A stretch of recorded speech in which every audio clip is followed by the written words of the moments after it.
Hello everyone, this is Mahmoud Rezwanul Haq. My ID nong is 20108371144.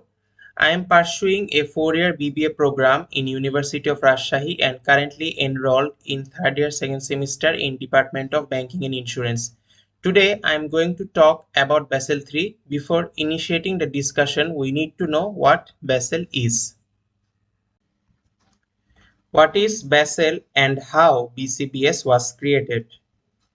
Basel is a beautiful city situated in Switzerland. In this city, the headquarters of BIS is located. BIS was established in 1930 and it is one of the oldest financial organizations. In 1974, governors of Central Bank of 10 countries get together and formed a committee called Basel Committee for Banking Supervision or BCBS. They started with basic guidelines how to mitigate the risk and avoid risk under their local jurisdiction that has expanded, and now there are a good number of member nations in BCBS now. The name and number of member nations and latest publications are available in www.bis.org. The BCBS committee offers a platform for ongoing collaboration for the member nations for banking supervisory affairs.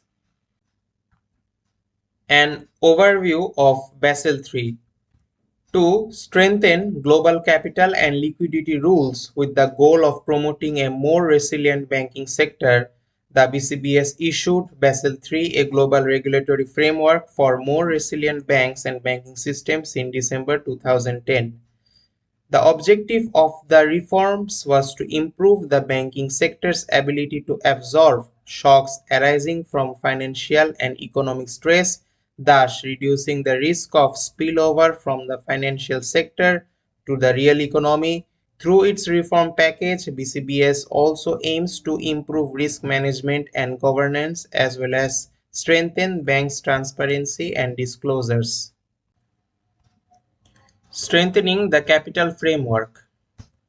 The Basel Committee raised the resilience of the banking sector by strengthening the regulatory capital framework building on its 3 pillars.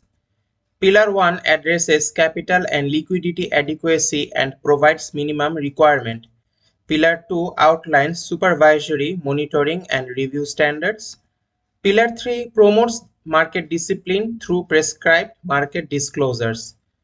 The reforms raise both the quality and quantity of the regulatory capital base and enhance the risk coverage of the capital framework. Enhancing risk coverage. This is well known that credit risk arises out of counterparty default, but if the credit worthiness of a counterparty deteriorates, an additional capital charge is required as per Basel III to handle credit value adjustment risk. The guidelines on counterparty credit risk management with regard to collateral, margin period of risk, and central counterparties and counterparty credit risk management requirements have been strengthened.